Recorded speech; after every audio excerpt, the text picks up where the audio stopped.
무릎이 아프면 많은 분들이 이렇게 생각하십니다.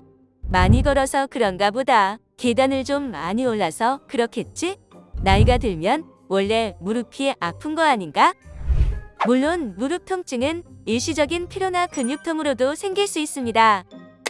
하지만 계단을 오르내릴 때마다 무릎이 시큰거리거나 아침에 일어났을 때 무릎이 뻣뻣하고 잘 움직이지 않거나 걸을 때마다 무릎에서 뚝뚝 소리나 마찰감이 반복된다면 단순 피로로 넘기기 어렵습니다.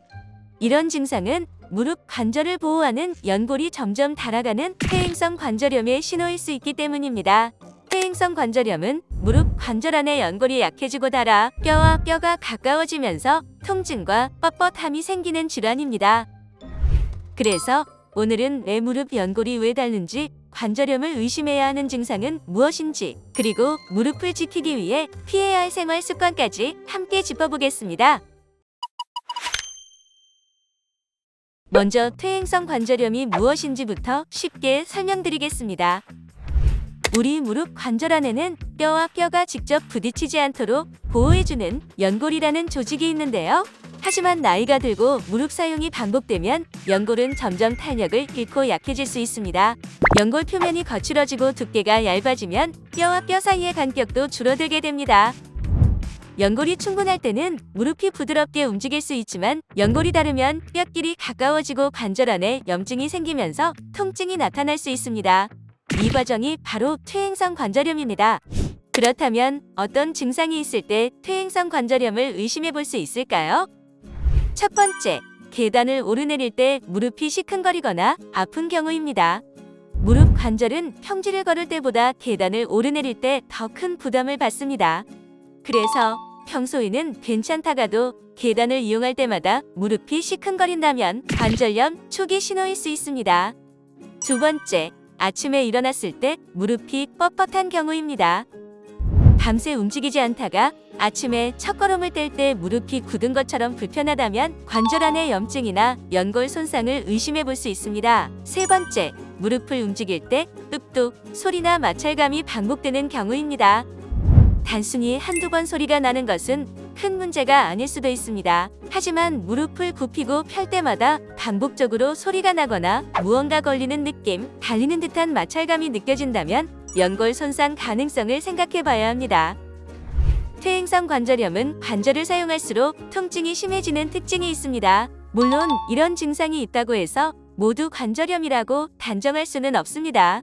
하지만 이런 증상들이 반복된다면 단순 피로로 넘기지 말고 무릎 상태를 정확히 확인하는 것이 중요합니다. 그렇다면 무릎 연골은 왜 닳게 될까요? 첫 번째 원인은 노화입니다. 나이가 들수록 연골은 점점 탄력을 잃고 충격을 흡수하는 능력도 떨어질 수 있습니다. 하지만 퇴행성 관절염은 단순히 나이만의 문제는 아닙니다. 두 번째 원인은 반복적인 무릎 사용입니다. 무릎은 하루에도 수없이 굽혀지고 펴지는 관절입니다. 걷기, 계단 오르기, 앉았다 일어나기, 집안일 같은 동작이 반복되면서 연골에는 조금씩 부담이 쌓입니다. 세 번째 원인은 체중입니다. 무릎은 우리 몸의 체중을 직접 받아내는 관절입니다. 체중이 늘어나면 무릎에 실리는 압력도 함께 커집니다. 특히 계단을 내려가거나 쪼그려 앉았다 일어날 때는 무릎에 훨씬 큰 부담이 전달될 수 있습니다. 네 번째 원인은 잘못된 생활 습관입니다.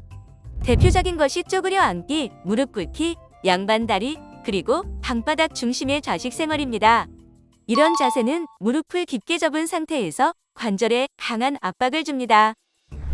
연골 손상은 하루아침에 갑자기 생기는 경우보다 작은 부담이 오랜 시간 쌓이면서 서서히 진행되는 경우가 많습니다. 그래서 퇴행성 관절염을 늦추기 위해서는 평소 무릎을 어떻게 쓰고 있는지 점검하는 것이 중요합니다.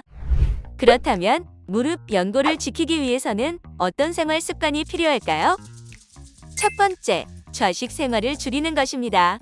방바닥에 앉아 생활하면 무릎을 깊게 접는 시간이 길어집니다. 무릎 통증이 있다면 바닥에 앉는 생활보다 의자와 테이블을 사용하는 입식 생활이 더 좋습니다. 두 번째, 쪼그려 앉는 자세를 피하는 것입니다. 낮은 곳에 물건을 정리하거나 집안일을 할 때 오래 쪼그려 앉는 경우가 많습니다. 가능하다면 작은 의자나 보조 도구를 활용해 무릎을 완전히 접는 자세를 줄이는 것이 좋습니다. 세 번째, 체중을 관리하는 것입니다. 무릎은 체중의 영향을 크게 받습니다. 무릎 통증이 반복된다면 체중 관리는 단순한 다이어트가 아니라 관절을 지키는 중요한 관리 방법입니다. 네 번째, 허벅지와 햄스트링 근육을 강화하는 것입니다. 무릎을 보호하는 데 중요한 근육이 바로 허벅지 근육입니다. 특히 허벅지 앞쪽 근육과 뒤쪽 햄스트링 근육이 무릎을 안정적으로 잡아주면 관절에 전달되는 부담을 줄이는 데 도움이 됩니다. 다만 이미 무릎 통증이 있는 상태에서 무리한 스쿼트나 계단 운동을 반복하면 오히려 통증이 심해질 수 있습니다. 운동은 무조건 많이 하는 것보다 내 무릎 상태에 맞게 안전한 강도로 시작하는 것이 중요합니다. 퇴행성 관절염은 연골이 점점 닳아가는 질환입니다. 한번 손상된 연골은 예전처럼 쉽게 회복되기 어렵기 때문에 초기에 정확히 확인하고 관리하는 것이 중요합니다.